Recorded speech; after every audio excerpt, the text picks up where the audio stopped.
সম্প্রতি রাজ্যের মুখ্যমন্ত্রী মমতা বন্দ্যোপাধ্যায় ঘোষণা করেছিলেন ১০০ দিনের কাজের টাকা কেন্দ্র সরকার না মেটালে ২১ লক্ষ শ্রমিককে টাকা দেবে রাজ্য সরকার। রাজ্য সরকারের সেই ঘোষণা এলাকায় প্রচার করার জন্য নন্দীগ্রাম ১ নম্বর ব্লক তৃণমূল কংগ্রেসের পক্ষ থেকে মোহাম্মদপুর বাজারে মাইকিং প্রচার চলছিল।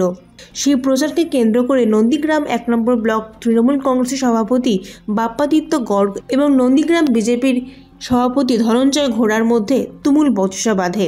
এই বচসা ঘিরে চাঞ্চল্য ছড়িয়ে পড়েছে গোটা এলাকায়।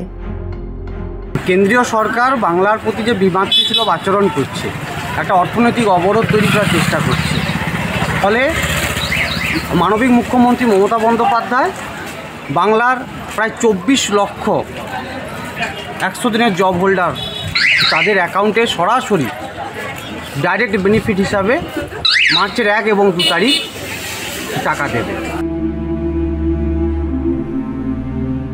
আমাদের দুটো মূলত অভিযোগ, উচ্চ মাধ্যমিক চলাকালীন কেন লাউডস্পিকারে প্রচার করা হচ্ছে, জনগণকে কেন ভাওতা দেওয়া হচ্ছে। ১০০ দিনের টাকা সরকার দেয়, যদি এই উদ্যোগ নেয় সরকার দেবে, কেন্দ্রীয় সরকার টাকা দেয়। তো সরকার উদ্যোগে এই ক্যাম্প করা হোক, প্রশাসনিক উদ্যোগে অঞ্চল থেকে বিডিও থেকে ডিএম থেকে মানুষের প্রাপ্য টাকা পাওয়ার জন্য যদি কোনো ব্যবস্থা নেওয়া হয় সেটা করা হোক।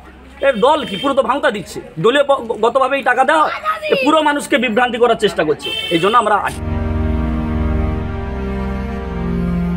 নন্দীগ্রাম থেকে নিজস্ব প্রতিনিধির রিপোর্ট, এএনএম নিউজ।